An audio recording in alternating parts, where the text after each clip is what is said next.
नमस्कार, बहुत स्वागत है आपका जेके 24/7 न्यूज पर। मैं हूं आपके साथ योगेश पांडे। आज जब सूरज पर घना अंधेरा छाया हुआ था तब बिहार में बाहुबली की बेला लौट रही थी। आज जब सारा बिहार सो रहा था तब बिहार की नीतीश सरकार अपने सुशासन के द्वार खोलकर एक बाहुबली को सलाखों से बाहर ला रही थी। बाहुबली के स्वागत में जगह जगह होर्डिंग बैनर लगाए गए थे और आप ठीक समझ रहे हैं, दरअसल हम बात कर रहे हैं बिहार के बाहुबली और पूर्व सांसद आनंद मोहन की, जिसकी जेल से आज रिहाई हो गई है। वो भी बेहद सुबह रिहाई हुई है। गोपालगंज के तत्कालीन डीएम जी कृष्णैया हत्याकांड के दोषी आनंद मोहन की रिहाई के समय भी आनंद मोहन का रसूख कुछ उसी तरह नजर आया जैसे 16 साल पहले जेल जाते समय था। बिहार में आनंद मोहन का सियासी रसूख कैसा है, इसका अंदाजा केवल इसी बात से लगाया जा सकता है कि कोई भी दल खुलकर आनंद मोहन की रिहाई को लेकर विरोध नहीं कर रहा है। बिहार में सरकार में शामिल 7 दल आनंद मोहन की रिहाई का खुलकर समर्थन कर रहे हैं, तो विपक्षी बीजेपी दुविधा में फंसी हुई है। अलग अलग नेताओं के अलग अलग बयान आ रहे हैं और आनंद मोहन की रिहाई के पीछे की वजह है दरअसल केवल और केवल 2024 का लोकसभा चुनाव, जिसके जातिगत समीकरणों से जोड़कर देखा जा रहा है। लेकिन पिछले 3 दशकों में कोसी से बहुत पानी बह चुका है और अब हालात 90 के दशक जैसे नहीं है। यह कहना बड़ा मुश्किल हो पाएगा कि आनंद मोहन कितना फायदा और किस दल को पहुंचा पाएंगे। इसी मुद्दे पर आज हम बात करेंगे। अपने मेहमानों का हम तारुफ कराएंगे आपसे, लेकिन उससे पहले जरा एक रिपोर्ट देखिए।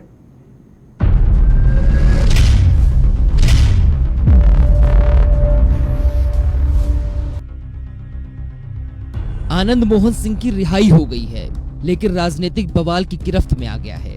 गिरफ्त में ऐसे कि लोग सरकार की निंदा कर रहे हैं, तो वहीं कुछ लोग सरकार की निंदा के साथ साथ आनंद मोहन सिंह के बचाव में भी दिख रहे हैं। आपको बता दें कि बिहार में गोपालगंज जिले के तत्कालीन जिलाधिकारी जी कृष्णैया की हत्या के मामले में आजीवन कारावास की सजा काट रहे आनंद मोहन की रिहाई पर सियासत गर्मा गई है। जी कृष्णैया की निर्दयता से की गई हत्या मामले में आनंद मोहन को नियम बदलकर रिहा करने के नीतीश सरकार के फैसले से बिहार सरकार निशाने पर है। साथ ही नीतीश सरकार के इस फैसले के बाद बीजेपी समेत कई दूसरे राजनीतिक दलों और सामाजिक संगठनों की ओर से इस पर आपत्ति भी जताई गई है। उन्होंने कहा कि कानून बदलने से ऐसे कई अपराधियों की रिहाई का रास्ता साफ हो जाएगा जो बिहार में कानून व्यवस्था के लिए खतरा बन सकते हैं। AIMIM चीफ असदुद्दीन अवैसी ने भी नीतीश सरकार पर जमकर निशाना साधा। उन्होंने इसकी तुलना बिल्किस बानो के केस से कर दी है। की सरकार हो और नीतीश कुमार सारे देश में फिर रहे हैं अपोजिशन यूनिटी के नाम पर और अपने आप को प्रधानमंत्री का कैंडिडेट बता रहे हैं। आप ये पैगाम दे रहे हैं पूरे देश को। आप दलित कम्युनिटी को बोलेंगे अब जाकर पूरे देश में 2024 में कि देखो हमने एक दलित ऑफिसर की हत्या करने वाले एक आदमी को छोड़ दिया। कौन सी अपोजिशन? हम यही तो कह रहे हैं कि आइडियोलॉजी पे फाइट करिए बीजेपी से। आप नहीं करना चाह रहे हैं। जो काम बिल्किस बानो से किया आपने आज वही कर दिया यहां पर कृष्णैया के कातिलों को छोड़कर। आपको बता दें कि बीजेपी नेता अमित मालवीय ने बिहार सरकार के फैसले की कॉपी को ट्वीट करते हुए लिखा कि नीतीश सरकार के लिए शर्म की बात है। सरकारी ऑफिसर की ड्यूटी के दौरान हत्या के दोषी की रिहाई के लिए 2012 के जेल मैनुअल में बदलाव किया गया है। आरजेडी के नेता ने दलित IAS जी कृष्णैया की हत्या की है।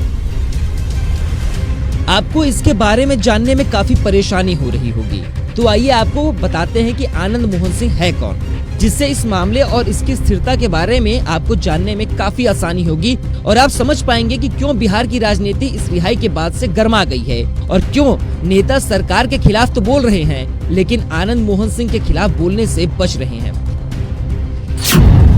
दरअसल 1990 में आनंद मोहन सिंह की राजनीति में एंट्री होती है। पहली बार सहरसा से ये MLA बने। 1996 में लोकसभा ये सांसद बने। कोसी इलाके में बाहुबली की छवि इन्होंने बना रखी है। डीएम हत्याकांड के बाद से इनको सजा मिली थी, जिसके बाद इनको जेल में रहना पड़ा। गोपालगंज के डीएम थे जी कृष्णैया। 5 दिसंबर 1994 को इनकी हत्या कर दी गई थी। मुजफ्फरनगर जिले में इनकी पीट कर यानी कि मॉब लिंचिंग के द्वारा हत्या करवा दी गई थी। नीतीश कुमार पर गुंडों को रिहा करने और उनकी सरपरस्ती का आरोप तो विपक्ष में बैठी बीजेपी लगा रही है, लेकिन बीजेपी ये बात अच्छे से जानती है कि सरकार की नीतियों का विरोध कर लो, लेकिन आनंद मोहन का विरोध करने से बीजेपी नेता भी कतरा रहे हैं। गिरिराज सिंह ने कहा कि आनंद मोहन की रिहाई कोई बड़ी बात नहीं है। आनंद मोहन जी की रिहाई, वो बेचारे तो बलि के बकरा हैं, वो तो इतनी सजाब हो गए हैं, उनकी रिहाई पर किसी को कोई आपत्ति नहीं है, लेकिन आनंद मोहन जी के आड़ में जो काम किया है ये सरकार, समाज कभी नहीं माफ करेगा। उस वक्त कहा गया था कि राजनेताओं के भड़काने के चलते ये घटना हुई। हालांकि 69 साल के पूर्व सांसद आनंद मोहन सिंह साल 1994 में गोपालगंज डीएम जी कृष्णैया की हत्या के मामले में उनको दोषी पाया गया था। भीड़ बाहुबली छोटन शुक्ला की हत्या, जेडीयू के कई राजपूत नेता महागठबंधन सरकार पर सिंह की समय से पहले रिहाई का दबाव बना रहे थे। साल 2007 में आनंद मोहन सिंह को बिहार की निचली अदालत ने सजाए मौत सुनाई थी, लेकिन बाद में सुप्रीम कोर्ट ने इसे उम्र कैद में बदल दिया था। वहीं अब इनकी रिहाई हो चुकी है, लेकिन इसकी रिहाई के बाद से राजनीतिक गलियारों में हर तरफ बस विरोध या समर्थन का शोर दिखाई दे रहा है और सुनाई दे रहा है। नीतीश बाबू और बीजेपी में कानून व्यवस्था को लेकर ठन जरूर गई है, लेकिन ये किस तरफ आगे आने वाले वक्त में मोड़ लेता है, ये आने वाला वक्त बताएगा। Bureau report, JK 24/7 news.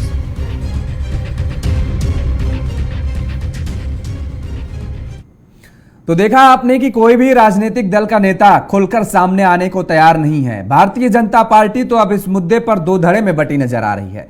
कुछ नेता जहां विरोध कर रहे हैं तो कुछ नेता कह रहे हैं दरअसल कोई आपत्ति ही नहीं है, उन्हें आपत्ति है तो उन्हें सरकार के कायदे और कानून और नियमों से है। बड़े सवाल उठ रहे हैं। इसी मुद्दे पर आज हम चर्चा करेंगे और समझने की कोशिश करेंगे कि आखिर बिहार की सियासत किस ओर जाने की कोशिश कर रही है और बिहार के सहारे आने वाले 2024 के लोकसभा चुनाव को लेकर के किस ओर राजनीति ले जाने की काम किया जा रहा है।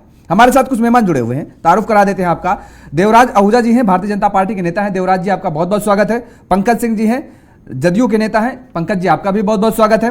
संदीप चौधरी जी हैं, राजनीतिक विश्लेषक हैं। संदीप जी आपका भी बहुत बहुत स्वागत है। सबसे पहले देवराज आहूजा जी, आप तो अपना स्टैंड क्लियर करिए कि आप हैं किधर।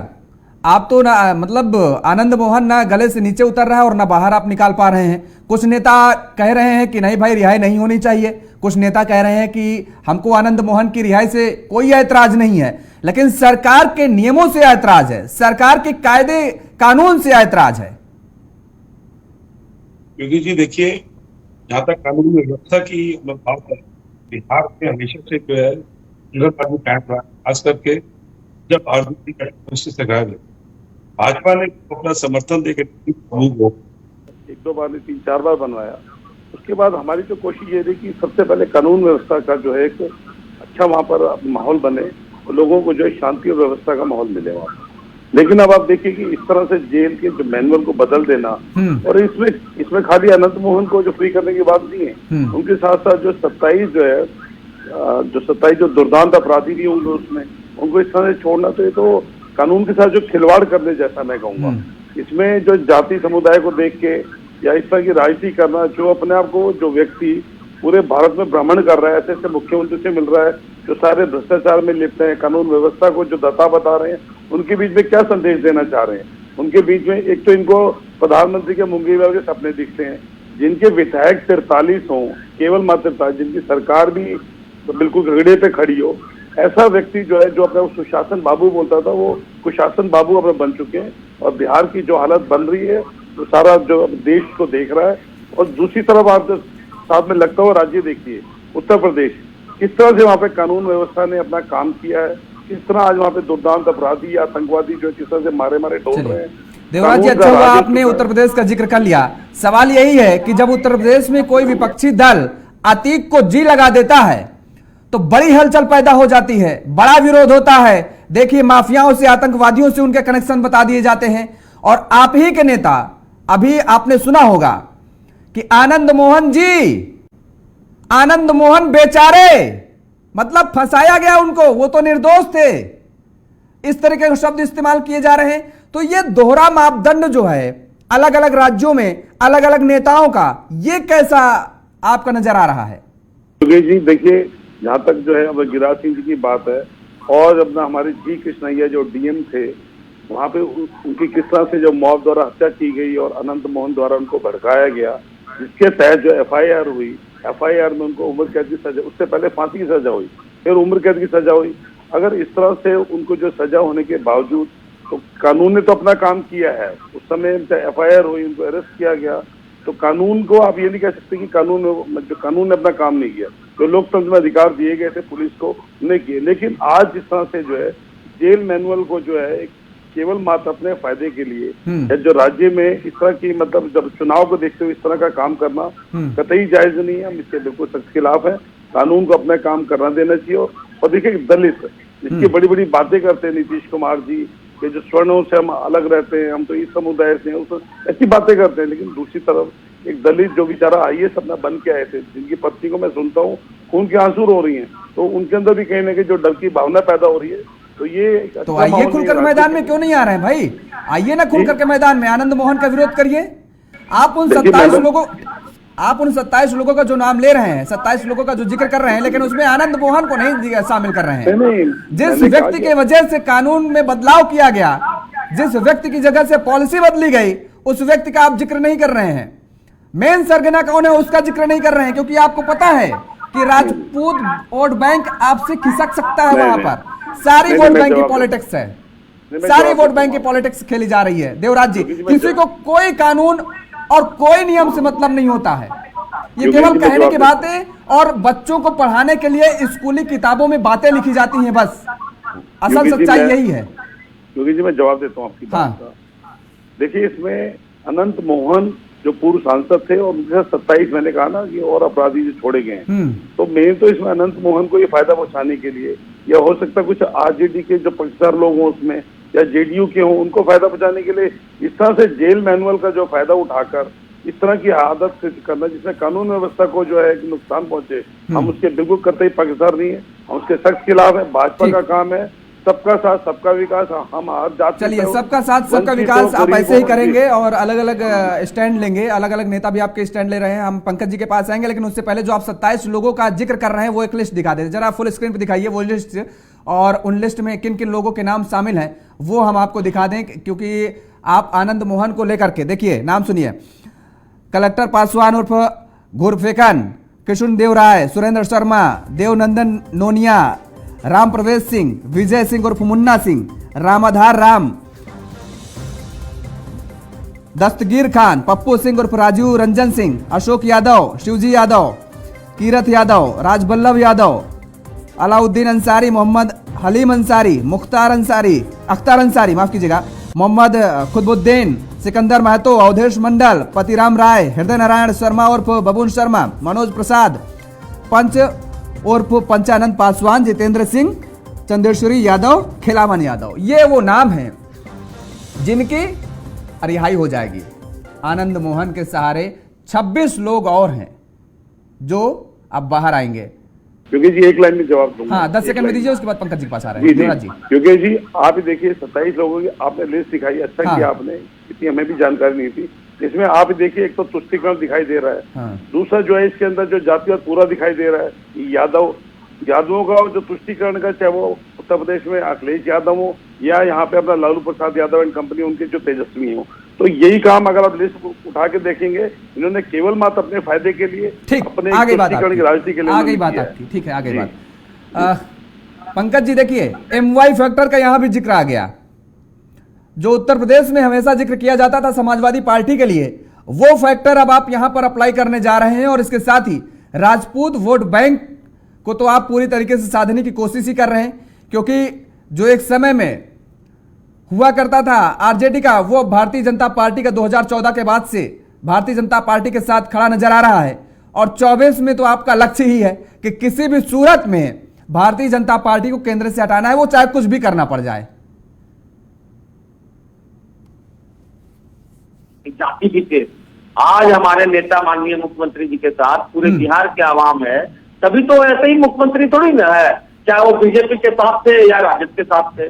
अब ये जो है इस प्रकरण में आनंद मोहन जी का जो रिहाई को लेके, जबकि पूरे परिहार बोर्ड का पूरा नियम हमारा है, पूरे देश के अंदर में जो विभिन्न राज्यों में क्या नियम बना हुआ है, इन्होंने बात कर रहे थे बीजेपी के नेता हमारे बोल रहे हैं कि यूपी के अंदर में ये हुआ वो, यूपी में आप खुद देख लो ना, या फिर गुजरात का जो विकसित मानव वाला मैटर। लेकिन आपने क्या बोला कि जात समाज को लेके, तो जात समाज सारा एकजुट है, हमारे नेता पूरे देश में विपक्षी एकता को मजबूत करने के लिए निकले हुए हैं। अब तो समाज आने वाला वक्त में ही दिखाएगा ना कि कौन से लोग सभा में किस पार्टी से कौन जीत रहे हैं। तो क्या वो विपक्षी एकजुटता जो है इन माफियाओं के बिना नहीं हो सकती क्या? अब ये तो समझ की बात है ना, माफियाओं से किस बात को लेके? आज सारा का सारा नियम कानून के अंतर्गत ही सारा नेता हमारे जो काम कर रहे हैं, सरकार के विशेषाधिकार है कि जो है संशोधन करने का कानून के दायरे में, जिन्होंने परिहार बोर्ड का 6 सदस्यीय बोर्ड, अब पूरे राज्य का देख लो ना सर, पूरे राज्य स्टेट में कैसे कैसे जो बनाए हैं। हाँ। और मुद्दा क्या गुजरात में नहीं हुआ था क्या? बिल्कुल मानो गुजरात में जो 119 वर्षीय गर्भवती महिला को वहाँ पे सामूहिक बलात्कार हुआ, उसको वहाँ पे किस तरीके से इंसाफ मिला, ये भी तो देख लो ना। उसका चर्चा क्यों नहीं करते हैं? उत्तर प्रदेश आप जिस तरीके से ये आप जो तर्क दे रहे हैं, पंकज जी समस्या यही हो जाती है, तर्क देने के लिए बहुत से लोग आ जाते हैं। आप जो तर्क दे रहे हैं अपने बचाव में, वही तर्क बीजेपी दे रही कि भाई वो अदालती फैसला था, उसमें हमारा क्या रोल? यही तर्क तो बीजेपी दे रही है। देख लो, ये सुशील मोदी जी ने क्या 3 महीना में ही बदल गए? 3 महीना के अंदर नहीं, फरवरी में उन्होंने क्या बोला था कि पहल करें, नीतीश कुमार पहल करें आनंद मोहन जी के रिहाई के लिए। तो फिर हाय तौबा क्यों? हमें तो समझ में नहीं आ रही कि हाय तौबा पूरा देश मचा रखा है। क्या आपको लगता है कि आनंद मोहन 2024 के नया आपकी पार करा देंगे? एक बहुत बड़ा सवाल है, क्योंकि तो अब वो 90 का दशक नहीं रहा है। पंकज जी आप ये भी बात जानते हैं, वो 90 का दशक नहीं रहा, 2023 है, खत्म किया। 2024 में चुनाव होंगे के लिए कानून लाया है। हाँ। अब स्पेशल आप लोग जो प्रोपेगेंडा बना लो, ये सारा नियमावली के अंदर में हुआ है। हाँ, नियमावली के अंदर तो ठीक है हुआ है, लेकिन क्या वोट बैंक असली वजह वोट बैंक नहीं है क्या? ये तो समझने की बात है ना। क्या हमारे जो है बीजेपी के लोग जो सोच रहे हैं कि गोलबंदी जो है इन्हीं से आनंद मोहन से ही पूरा राजपूत समाज आ जाए, ये आज का जो मुद्दा आप लेके बैठे हैं इस चीज को लेके, वो तो जनता तय करेगी ना। एक बहुत छोटा सा सवाल का जवाब दे दीजिए, उसके बाद ठीक है, एक बहुत छोटे से सवाल का जवाब दे दीजिए, उसके बाद संदीप चौधरी जी के पास आएंगे, चौधरी जी के पास समझेंगे। क्या वजह है कि अगर आनंद मोहन क्या जेल के अंदर होता तो क्या दुनिया इधर से उधर हो जाती? क्या 2024 के चुनाव नहीं हो पाते? क्या बिहार की जनता खुश नहीं हो पाती? क्या बिहार में जो बेरोजगार युवक हैं उनको रोजगार नहीं मिल पाता? असली वजह क्या है, केवल इतना समझा दीजिए बस। क्या वजह रही जो बाहर लाना पड़ा और कानून में बदलाव करना पड़ा?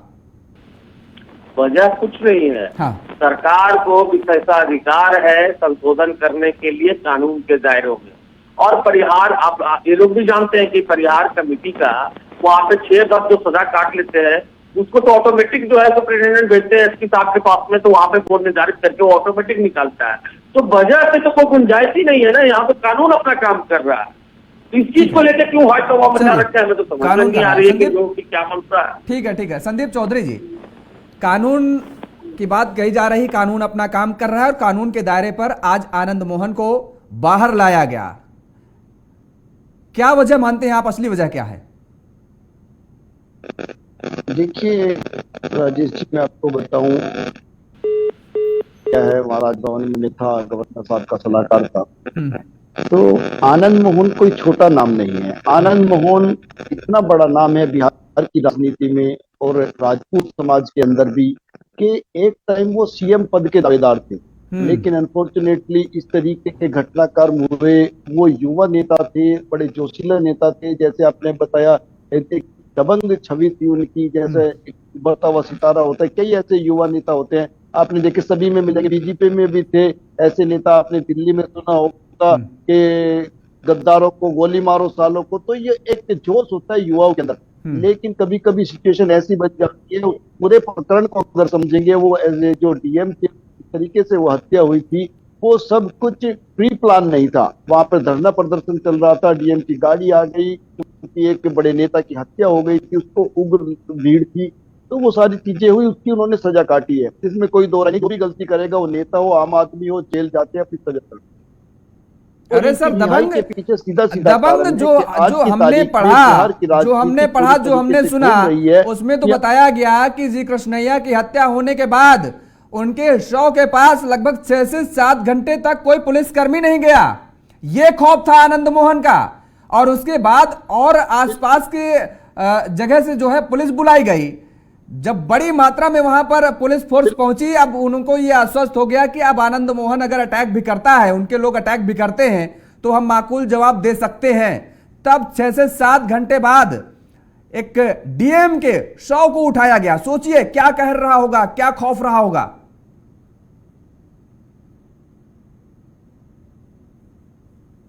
जिस टाइम पर आनंद मोहन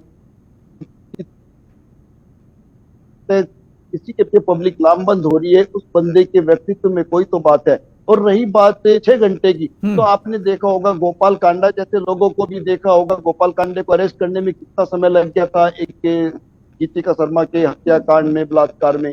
तो ऐसे नेता वो लोग सभी जगह हैं, कोई पार्टी चीजों से अच्छी नहीं है। लेकिन आज की तारीख में आपने देखा जैसे ही उनको जेल से बाहर निकाला गया, किस तरीके से लोगों ने उनका स्वागत किया, किस तरीके से लोग, वो जो हुजूम में वो जो पब्लिक है, वो पब्लिक किसी को भी दबंग बना देती है, वो पब्लिक किसी को भी बड़ा बना देती है। और नीतीश कुमार जानते हैं कि आनंद मोहन एक तुरप का इक्का साबित हो सकता है आने वाले 2024 के चुनाव।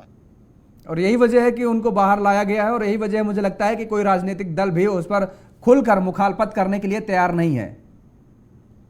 बिल्कुल बिल्कुल, आपने सही पहचाना। कोई भी पार्टी होगी आनंद मोहन को सीधा निशाना नहीं बना। पंकज जी, एक वजह मुझे समझाइए। 1:30 बजे का टाइम फिक्स था आनंद मोहन की रिहाई का। क्या वजह रही कि सूर्योदय से पहले ही रिहाई हो गई? ऐसी इतनी ताबड़तोड़, इतनी जल्दबाजी की क्या वजह रही? ये समझना चाहिए। प्रक्रिया का अंदर में जो वहाँ के, अभी तो हमें नहीं मालूम है अंदर क्या वहाँ पे जो है परेशानी, जो टाइमिंग का बदलाव हुआ। हमें इतना जरूर मालूम है कि जो भी कुछ हुआ है वो सब कानून के दायरे में, अलग हट के कहीं से कुछ भी नहीं हुआ है। और ये देख लो ना, आज मोदी जी फरवरी में ऑन रिकॉर्ड क्या बयान उन्होंने दिया था, कृष्णैया हत्याकांड में भीड़ को उकसाने का, हत्या के अपराध के आनंद मोहन सीधे तौर पर दोषी नहीं थे, फिर भी उन्हें उम्र कैद की सजा हुई। अब बताओ, इसका जवाब ऑन रिकॉर्ड में कौन देगा? ये मोदी जी का कहना है ना, मोदी जी का। अब एक बात मैं कहना नहीं चाह रहा था पंकज जी, कहना नहीं चाह रहा था क्योंकि कई दफा कह भी चुका हूं और कई लोगों ने कहा है। आपने कहा कि कानून के दायरे में सब कुछ हो रहा है। हमारे देश का दुर्भाग्य यही है कि हमारे देश का कानून वही लोग बनाते हैं जिनके ऊपर हत्या, रेप, बलात्कार जैसी घटनाएं अंकित होती हैं, दर्ज होती हैं, FIR होती हैं। यह हमारे देश का दुर्भाग्य है। देश का बखान करना भाई, अब तो आप देख लो, अब किसी के ऊपर ये लोकतंत्र है, संविधान से बढ़ के कुछ भी नहीं है। वही बता रहा हूं पंकज जी, वही बता रहा हूं। यही दुर्भाग्य है कि जो आरोपी हैं, जो हत्यारोपी हैं, वही सदन के अंदर बैठ करके कानून में बदलाव करते हैं, वही कानून को बनाते हैं। ये देख लो ना, विकसित मानो गुजरात मॉडल का हम सबको ले रहे हैं भाई, उसमें आप केवल नहीं ले रहे हैं, हम सारे राजनीतिक दलों को ले रहे हैं। हम केवल आरजेडी या जेडीयू को नहीं ले रहे हैं, उसमें बीजेपी को भी शामिल कर रहे हैं, कांग्रेस को भी शामिल कर रहे हैं। और क्या आनंद मोहन किसी कौन सी दल में नहीं रहा?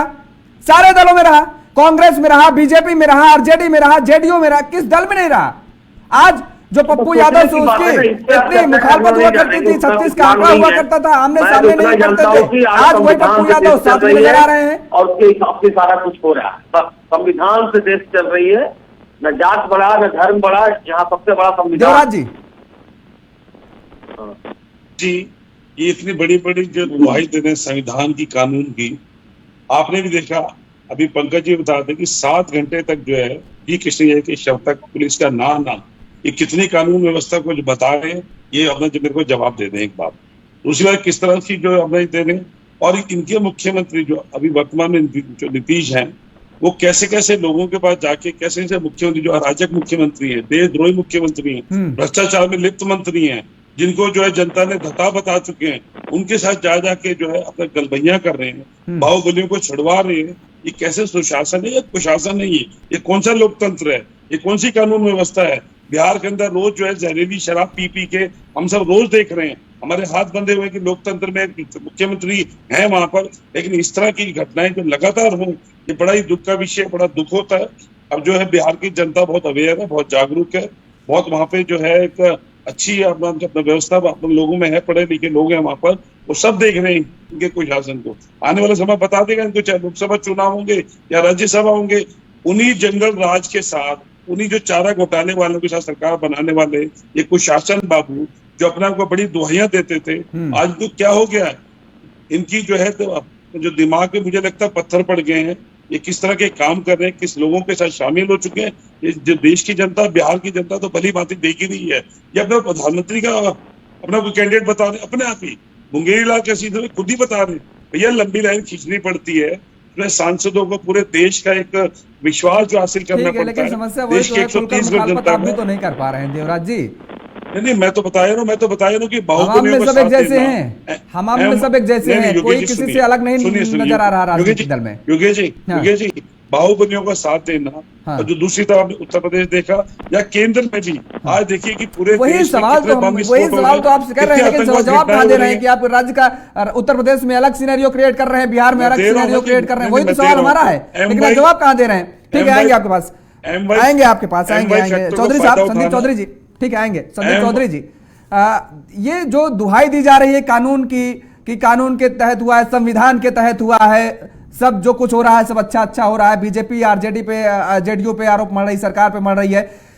बीजेपी को केवल और केवल सरकार में कमी दिख रही है, आनंद मोहन पे कमी नहीं दिख रही है। मैं बात नहीं समझ पा रहा हूं। मैं समझा देता हूं। देवराज जी आते हैं आपके पास, आते हैं देवराज जी। संदीप चौधरी सवाल है, एमवाई फैक्टर का बहुत अच्छा सवाल आपने बताया। कमी राजनीति में जब जिसको इस्तेमाल करना हो अपने लिए तो नहीं दिखाई देती है। आज हम देख रहे हैं कि नीतीश कुमार जी ने आनंद मोहन को बाहर निकाला है। आपको कुछ समय पहले लेके चलता हूं, उत्तर प्रदेश में कुल्लन देवी को बाहर निकाला गया और सांसद भी बनाया गया। आपको याद होगा बैंडिट क्वीन कितने लोगों की हत्या की आरोपी थी। उसके बाद आपको मैं हरियाणा लेके चलता हूँ, जहां बीजेपी कहती थी कि जहां चौटाला वहां घोटाला।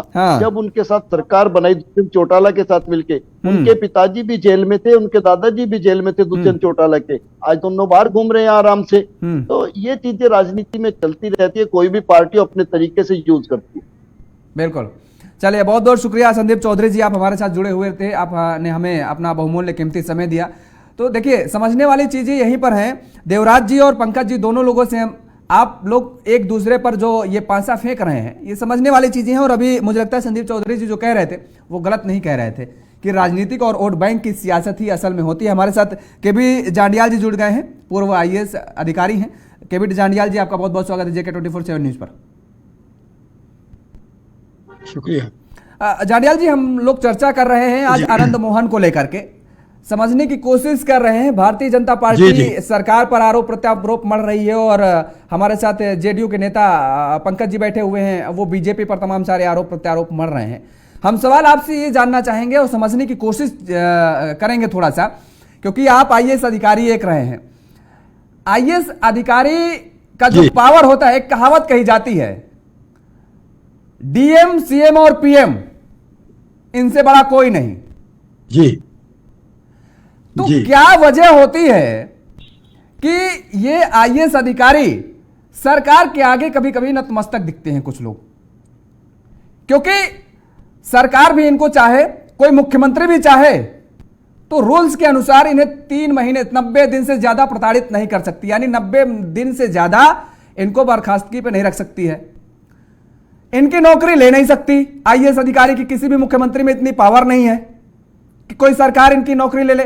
इनके डिग्निटी घटा नहीं सकती कि भाई IAS से उसको बाबू बना देगी, क्लर्क बना देगी।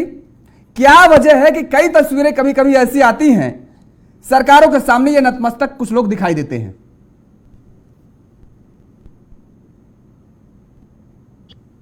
कुछ लोग नहीं, काफी लोग दिखाई देते। हाँ, हमारे देश में अगर देखें, जब ICS की जगह IAS आई थी, तो सरदार पटेल जी ने 21 अप्रैल को पहले बैच को एड्रेस किया था और वो हिस्टोरिक ओकेजन था कि आपने लोगों की सेवा करनी है। पहले जो होते थे वो कभी महाराजाओं के प्रति उनकी लॉयल्टी होती थी, फिर स्टेट की तरफ हो गई, फिर ब्रिटिश राज्य की तरफ हो गई, लेकिन उन्होंने कहा कि अब हमारी आपकी लॉयल्टी संविधान और भारत के लोगों के प्रति है। आपने अभी देखा हाल ही में कुछ दिन पहले प्रधानमंत्री ने कुछ अधिकारियों को सम्मानित किया, उन्होंने अच्छा कार्य किया।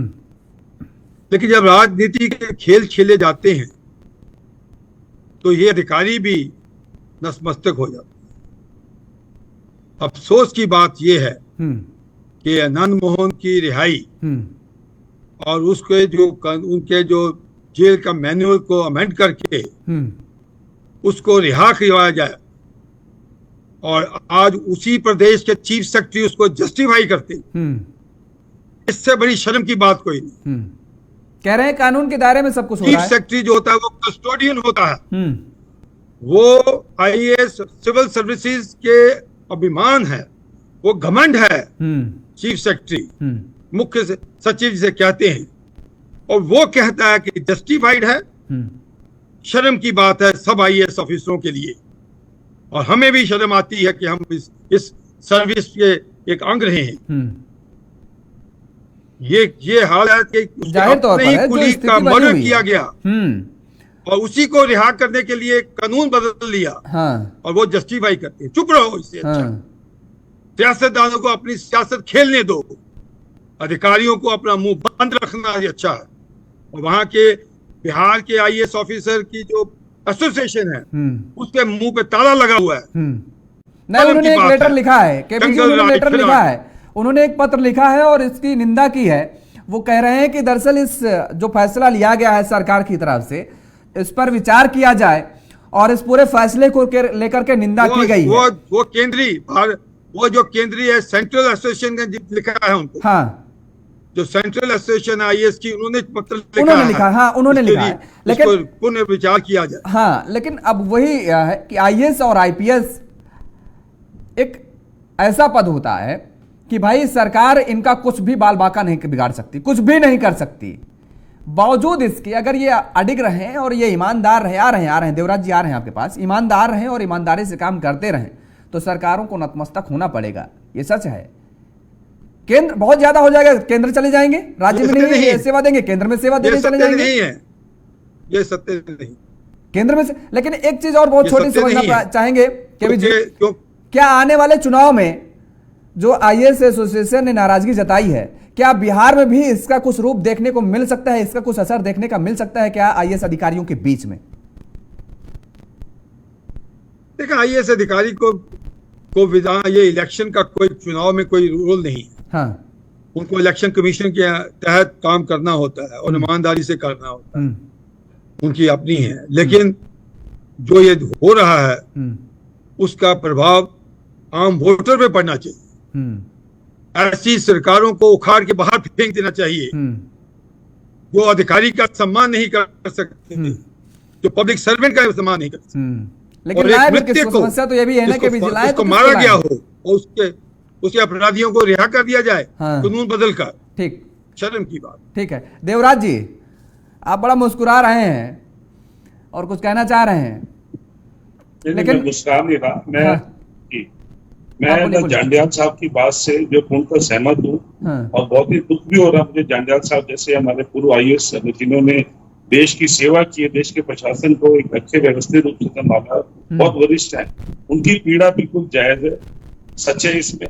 और ये भी आप देखिए कि बिहार एसोसिएशन के जो अपने सिविल सर्विस के अधिकारी हैं उनकी तरफ से कोई लेटर नहीं लिखा गया क्योंकि उनको डर है वहां पे, क्योंकि एक अधिकारी का काम होता है अपने प्रशासन को, अपने सेक्रेटरीट को देखना। लेकिन इस तरह से डर के माहौल में वहां पर है। और जो केंद्र सरकार के जो हमारे अपने सिविल सर्विस ऑफिसर्स हैं उनकी एसोसिएशन ने जो लेटर लिखा है तो ये मैं उनके साथ हूँ। और मैं तो ये अपना कामना करूंगा कि एक अपना जी कृष्णैया जैसे जो बहुत ही छोटे परिवार से और एक दलित परिवार से आए हुए अपना जो अपना सिविल सर्विस अधिकारी का इस तरह से हत्या होना ये बहुत ही दुखद है, देश के लिए शर्मनाक है और ये घटना नहीं होनी चाहिए। मैं आपको क्लियर कर दूं, बीजेपी का स्टैंड बिल्कुल कानून व्यवस्था के साथ है, लोकतंत्र के साथ है। हाँ। और जेल मैनुअल में इस तरह से अपना करना उनके परिवार के साथ, पूरे दलित समाज के साथ, पूरे सिविल सर्विस के साथ एक आघात करने जैसा है। हाँ। तो ये जो उनके साथ इस तरह का अत्याचार हुआ है, क्योंकि जो सजा जो है माननीय हाई कोर्ट ने, सुप्रीम कोर्ट ने दी थी लाइफ इम्प्रिजनमेंट की, तो कम से कम उससे परिवार को, एक समाज को तसल्ली होती कि कानून अपना काम कर रहा है। लेकिन केवल मात्र जो है बाहुबलियों के लिए, एमवाई फैक्टर के लिए,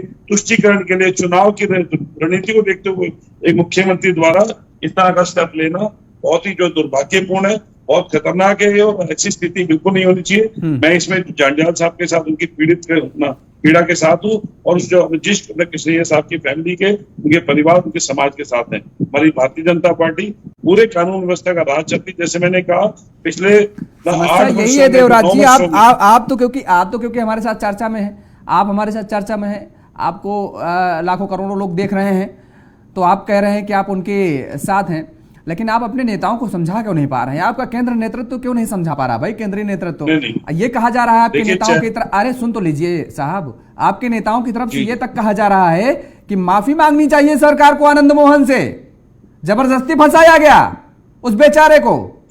आप क्यों नहीं अपने नेताओं को समझा पा रहे हैं? आप आपस में पहले एक बैठक करिए, बिहार में नेताओं को बुलाइए और कुछ केंद्रीय नेतृत्व के बड़े नेताओं को बुलाइए और पहले बैठक करके विचार विमर्श करिए कि आखिर पत्रकारों के सामने, मीडिया के सामने बयान क्या देना है, जनता के बीच में हमें प्रस्तुत क्या करना है। आप ये तो पहले कंफर्म करिए। योगेश जी देखिए, हमारे एक तो केंद्रीय अधिकारियों ने, केंद्रीय मंत्रियों ने जो बयान दिया मैं सुन चुका हूँ और मैं आपको जवाब भी दूंगा, मैं कहीं भागूंगा नहीं आपकी बात से। अरे बिहार के नेता भी दे रहे हैं साहब, केंद्रीय छोड़ दीजिए, बिहार के नेता दे रहे हैं। मैं गिरिराज सिंह जी की बात आप कर रहे हैं, मैं उन्हीं का नाम लेकर, अरे मैं बिहार के नेताओं की आपकी बात कर रहा हूँ, गिरिराज जी छोड़ दीजिए। और केंद्रीय नेताओं केवल गिरिराज जी का नाम थोड़े ना शामिल है उसमें, और भी कई केंद्रीय नेता तो आपके हैं जो लगातार उनके समर्थन में खड़े नजर आ रहे हैं। या हमारे मीडिया इंचार्ज और मालवीय साहब हो का ट्वीट आप देख लें, हमने तो कानून, राजीव प्रताप रूडी साहब रो रहे हैं, राजीव प्रताप रूडी साहब को भी बड़ा दर्द है, जेल में थे आनंद मोहन साहब। तो आप सुनिए तो बयान नेताओं के। देखिए जैसे मैंने कहा योगेश जी, मैं आपकी अपना जो आप बात कर रहे हैं मैं उससे पूर्णतः सहमत हूँ। मैं बिल्कुल भी इसमें पक्षधर नहीं हूँ कि एक जो है सिविल अधिकारी हो या कोई भी हो, मैं कह रहा हूँ छोटे से छोटा व्यक्ति की इस तरह से हत्या में अगर उसको जो है इस तरह का एक जो अपना वर्डिक्ट अच्छा ना मिले, डिसीजन अच्छा ना मिले उनके परिवार को, तो ये बहुत दुर्भाग्य। वही मैं आपसे कहना चाह रहा हूँ, पिछले 9 वर्षों में आप केंद्र सरकार का भी कानून व्यवस्था पूरे देश में उठा के देख लें, एक भी आतंकवाद की कोई घटना हुई, कोई बम विस्फोट हुआ, इसमें जांडियाल साहब भी मेरा साथ देंगे, मुझे एक आशावादी रूप में अपना देंगे कि हमारी केंद्र सरकार ने सबका साथ सबका विकास, हमने कोई जातिवाद नहीं, हम क्षेत्र के हर वर्ग तक सबका साथ सबका विकास में क्या, जहां वोट बैंक की राजनीति, जहां वोट बैंक का फायदा देखेंगे वहां माफियाओं का भी विकास कर देंगे क्या? भाजपा बिल्कुल नहीं कर रही है। उत्तर प्रदेश का एग्जाम्पल आपके सामने है और भी हमारे राज्यों में जहां सरकारें हैं, अगर कहीं इस तरह की बात है तो मुझे आप बताएं। मैं तो बिहार की का बता रहे हैं आप, और उसी पर चर्चा कर रहे हैं आप, कह रहे हैं किसी राज्य का बताइए। सुशासन बाबू बोलने वाले तो सरकार किसकी है? आरजेडी की है, पंकज जी, जेडीयू की जंगल राज है। देखिए अभी चारा घोटाले चोरों की सरकार है। पंकज जी ट्वीट दिखा रहे हैं, पुराना ट्वीट है मुझे लग रहा दिखा रहे हैं।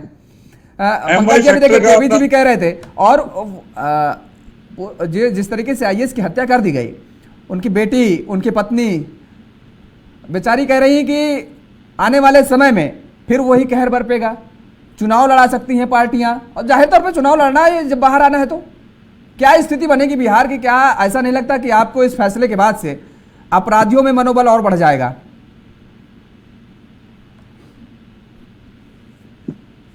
पंकज जी कुछ नहीं बढ़ेगा, ये सोचने की बात है। जो आज तौबा मचा रखे है विपक्ष जो है, सरकार, हमारी सरकार, महागठबंधन की सरकार, नीतीश कुमार मुख्यमंत्री जी, माननीय मुख्यमंत्री जी, पूरे प्रदेश में अंतर को खत्म किया है और कहीं से कुछ ऐसा कोई बात ही नहीं है। मैं तो बार बार बोल रहा हूँ कि कानून के दायरे में ही सारा काम को किया जा रहा है, उसको कोई नकार दे कि हाँ ये जो काम कर रहे हैं यहाँ पे, जो भी कार्य हो रहा है वो कानून के दायरे में है या नहीं।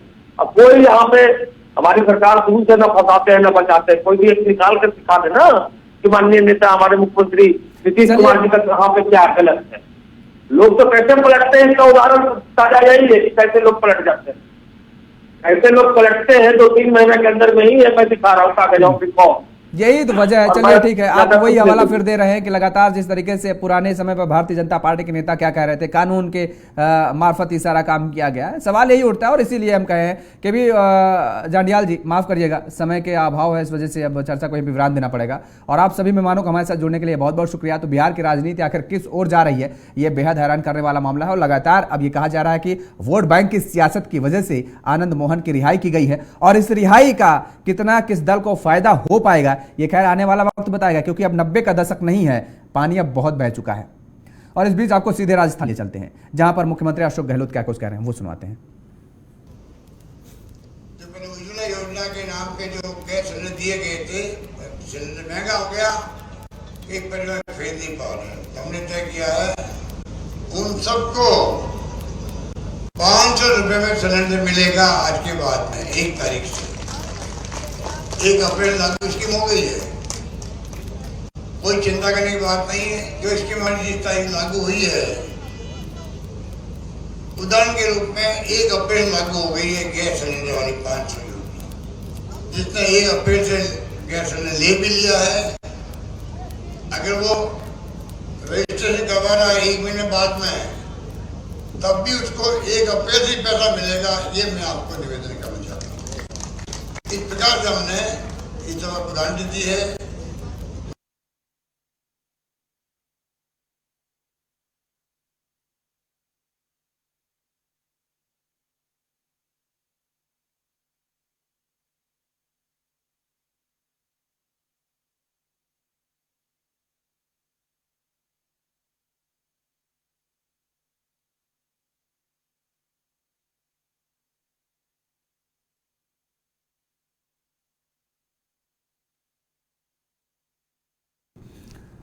तो श्रीगंगानगर में कार्यक्रम को संबोधित कर रहे थे मुख्यमंत्री अशोक गहलोत, और इस दौरान आपको सीधे बिहार ले चलते हैं, जहां पर मुख्यमंत्री शिवराज सिंह चौहान क्या कुछ कह रहे हैं वो सुनाते हैं।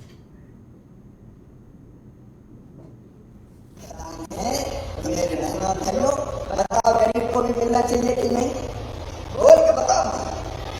आदिवासी को भी मिलना चाहिए कि नहीं, क्यों नहीं मिलना चाहिए। और इसलिए ऐसी अगर रेत की गिट्टी की खदान अपने गांव की सीमा में निकलती है तो पहला सोसाइटी का, दूसरा हक होगा आदिवासी बहनों का, तीसरा हक होगा फिर उस गांव में रहने वालों का। अरे भैया देखो, जल जमीन जंगल सबके है रे, तो सबको हक दो, सबको अधिकार दो। इसलिए ये फैसला किया है। मेरी बहनों, अब तेंदुपत्ता तोड़ा जाए। मई के महीने में तेंदुपत्ते में भी तय किया है, जो ग्राम सभा खुद तेंदुपत्ता तोड़ना चाहेगी, वो ग्राम सभा अपने गांव की सीमा का तेंदुपत्ता खुद तोड़ेगी। तेंदुपत्ता तोड़ने वाले भाई बहन पत्ता तोड़ेंगे और पत्ता बेचने का काम भी करेंगे, और पैसा उनमें बराबर बांट दिया जाएगा। बताओ, सरकार हर चीज में काय को घुसे, तेंदुपत्ता कौन तोड़ेगी? सरकार तोड़ेगी। मेरी बहनों और भाइयों, ये क्रांति है, क्रांति। अब सरकार नहीं, अगर ग्राम सभा चाहेगी तो गांव के लोग तोड़ेंगे, और पहले तोड़ने की मजदूरी वगैरह की व्यवस्था के लिए पैसा कहां से आएंगे, तो वो भारतीय जनता पार्टी की सरकार देगी। भैया ले लो और पत्ता बेच के वापस दे देना। लोगों को काम करने दो भाई। बताओ, हर पत्ते में सरकार का अधिकार होना चाहिए क्या? बहुत जोर से होना चाहिए क्या? अरे हमारा अधिकार भी होना चाहिए। और इसलिए तेंदुपत्ता तोड़ने का अधिकार, तेंदुपत्ता बेचने का अधिकार, मान लो कोई मजदूर दूसरे गांव जा रहा है नौकरी करने, तो अभी तो पता ही नहीं चला, अब बाद में चला गई, फंस गए, बंधुआ बना लिया तो परेशानी होती है, उसके कष्ट का पता ही नहीं चलता। और इसलिए अब एक नियम बना दिया कि तेंदु मजदूरी करने अगर कोई और दूसरे स्थान पे ले जाएंगे तो गांव में ग्राम सभा को लिखाना पड़ेगा कि धन्नू पन्ना कल्लू मन्ना कहाँ मजदूरी करने ले जाए जा रहे हैं, ताकि मुसीबत आए तो तत्काल उनकी मदद की जाए, उनका शोषण ना हो, उनको बाहर भी परेशानी ना हो। और बिना बताए कोई ले जाएगा तो उसके खिलाफ मामला बनेगा, मुकदमा चलेगा और जेल भेज दिया जाएगा। बोलो होना चाहिए कि नहीं? जोर से बताओ। अब छोटे मोटे मामलों में बताओ, हर मामले में गांव में पुलिस आने चाहिए क्या? बताओ क्यों आए? गांव के पंच बैठ के फैसला करें, 5 पंच वो बैठ के फैसला करें, छोटे मोटे झगड़े निपटाने। हर जगह पुलिस काय को आए? छोटी मोटी लड़ाई में रिपोर्ट हो गई और थानेदार साहब आ गए, चल डूबिया और चल डूबिया, मरे भैया, कमा के मर गए और पता चला कि बर्बादी हो गई। और इसलिए छोटे मोटे जितने मामले हैं उनमें FIR नहीं, उनमें गांव में ही पंच फैसला कर देंगे, पुलिस की जरूरत नहीं होगी। बोलो सही बात है तो जोर से बोलो सही बात है। तो SP सामने आ जाए जरा, बंद करवाए।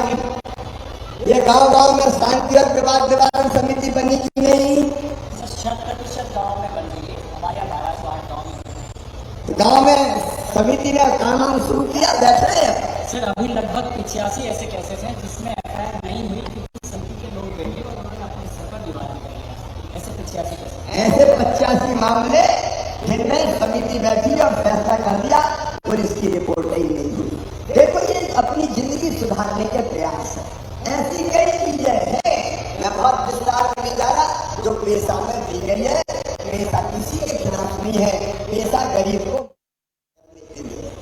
आज एक कार्य का पावर बताओ मेरी बहनों, भगवान ने धरती में पैदा किया है तो रहने की जमीन सबकी अपने पास होना चाहिए कि नहीं? जोर से बताओ।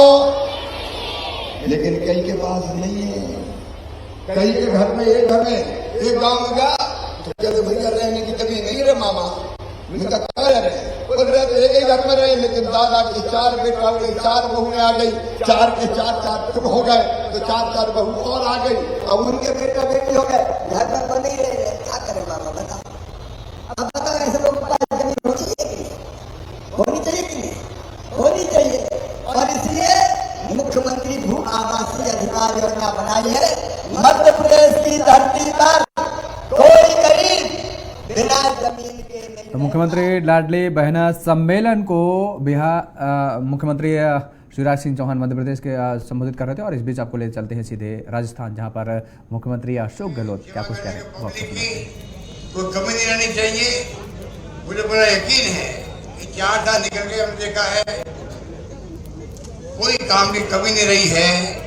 इसी राजस्थान में शानदार पानी की योजना बन रही है, जल जीवन मिशन, बिजली पैदा हो रही है, कुछ बिजली की कमी हो रही है कोयले के कारण से, हमारे लिए चिंता का विषय बना हुआ है। सड़कें शानदार बनी राजस्थान के अंदर। और महंगाई के कारण आप देख रहे हैं, महंगाई, बेरोजगारी, नौकरी खूब लगा रहे हैं हम लोग। करीब 3-3.5 लाख नौकरी लग रही है राजस्थान के अंदर। इतिहास बन रहा है उसका भी। तो मैं समझता हूँ कि सरकार की तरफ से कोई कमी नहीं है, ये मैं आपको विश्वास दिला सकता हूँ। यही बात करता मैं अपनी बात समाप्त करता हूँ। धन्यवाद। जय हिंद। धन्यवाद। तो आप सुन रहे थे मुख्यमंत्री अशोक गहलोत को श्रीगंगानगर में सीएम अशोक गहलोत पहुंचे थे, जहां संबोधित कर रहे थे।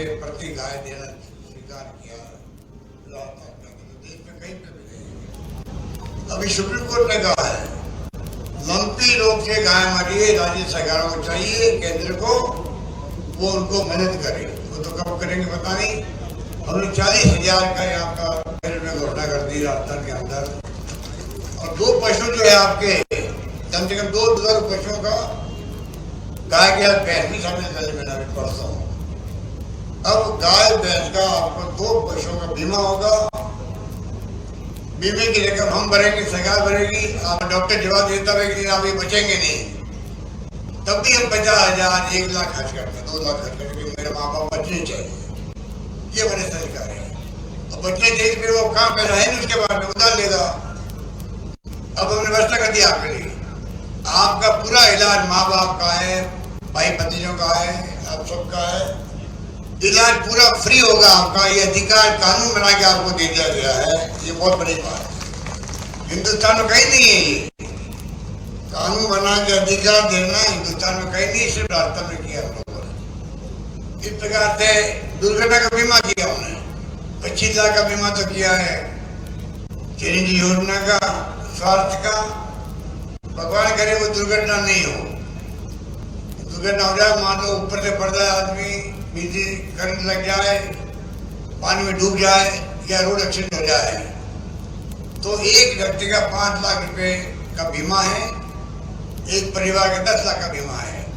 इस प्रकार से हम लोगों ने ये बीमा भी किया है और 100 यूनिट बिजली फ्री दी है। 1 करोड़ 4 लाख लोगों का बिल नहीं, जीरो बिल आएगा, आप अधिकार लोगों का बिल जीरो आएगा। राशन किट दे रहे हैं हम लोग, क्योंकि महंगे बहुत भयंकर है, महिला बेटी, मेरी बहन बेटी है, इनको मालूम है कितनी भारी रसोई चलाने में बहुत भारी पड़ जाता है। हम अब गेहूं के साथ में आपको सामग्री दे रहे हैं, 1 किलो शक्कर। तो महंगाई राहत कैंप को संबोधित कर रहे थे मुख्यमंत्री अशोक गहलोत, महंगाई राहत कैंप को संबोधन कर रहे थे। और उधर कांग्रेस के वरिष्ठ नेता पवन खेड़ा ने पीएम मोदी के रेवड़ी कल्चर को लेकर बयान दिया है और निशाना साधा है। पवन खेड़ा ने कहा है कि देश की आर्थिक स्थिति ऐसी हो गई है कि देश की 80% लोगों को सरकारी सहायता पर निर्भर रहना पड़ रहा है। वहीं उन्होंने देश में जातिगत जनगणना करवाने की भी मांग की है।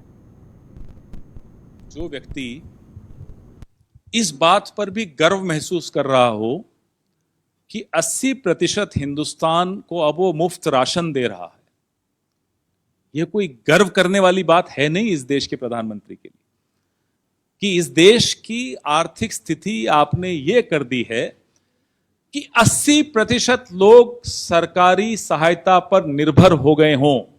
वो व्यक्ति रेवड़ी कल्चर पे कुछ बोले तो अच्छा नहीं लगता। आप 2011 के जो जातिगत जनगणना के आंकड़े हैं वो क्यों नहीं जारी कर रहे? नंबर 1। नंबर 2, 2021 का जो जनगणना है जो अभी तक नहीं शुरू कर पाए हैं आप, उसमें आप जातिगत जनगणना अवश्य करें, ये हमारी मांग है। जिसकी जितनी संख्या होगी उतनी ही उसको आरक्षण मिले, उसको सुविधाएं मिले, ये हमारी मांग है, ये हमारा स्टैंड है बड़ा। और बिहार के पूर्व सांसद आनंद मोहन की रिहाई पर बिहार में सियासत गरमाई हुई है। इस पूरे मामले पर कांग्रेस का क्या पक्ष है, इसको लेकर हमारे संवाददाता उज्जवल कुमार ने कांग्रेस के प्रवक्ता उदित राज से खास बातचीत की है। बिहार के पूर्व सांसद और बाहुबली नेता आनंद मोहन सिंह की रिहाई पर लगातार बिहार में सियासी घमासान देखने को मिल रहा है। इस पर ज्यादा बातचीत करेंगे, कांग्रेस का पक्ष जानेंगे। हमारे साथ बात करने के लिए, कांग्रेस का पक्ष रखने के लिए कांग्रेस के राष्ट्रीय प्रवक्ता डॉक्टर उदित राज मौजूद हैं। और ये बिहार सरकार में इनकी जो गठबंधन भी है कांग्रेस का, तो इस पर इनकी प्रतिक्रिया जानेंगे। सर, किस तरीके से देखते हैं कि आनंद मोहन सिंह की जो जिस तरीके से रिहाई हुई है उस पर बीजेपी जो है वो लगातार हमलावर है? आप लोगों की भी गठबंधन की सरकार। क्या बीजेपी हमलावर है बताइए? बीजेपी का एक नेता कहता है कि ये तो निर्दोष से शुरू से ही गिरिराज सिंह जी, और दूसरा कहता है कि फेवर किया गया है। तो पहले बीजेपी अपने अंतर्विरोध से उभर करके आए, तब तो इस सवाल का जवाब दिया जा सकता, वरना नैतिकता ही नहीं है। ये इनके पास कोई वाले दिनों के लिए है, तो इसमें बिना मतलब का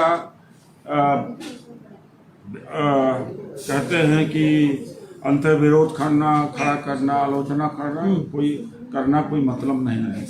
सर, अगर नीतीश कुमार की बात करें, उन्होंने पार्टी का एक उनका इवेंट था, वहां से उन्होंने एक मंच पर ये कहा था कि आनंद मोहन सिंह को बाहर निकालने की वो कोशिश कर रहे हैं, लेकिन बीच में जो कानून है वो आगे आ रहा है। तो अब इस तरीके से ये कानून को जेल मैनुअल में जो है संशोधन किया गया, आप इसको कैसे देखते हैं? क्या वहाँ पे जो राजपूत वोट है उसको साधने की कोशिश कर रहे हैं?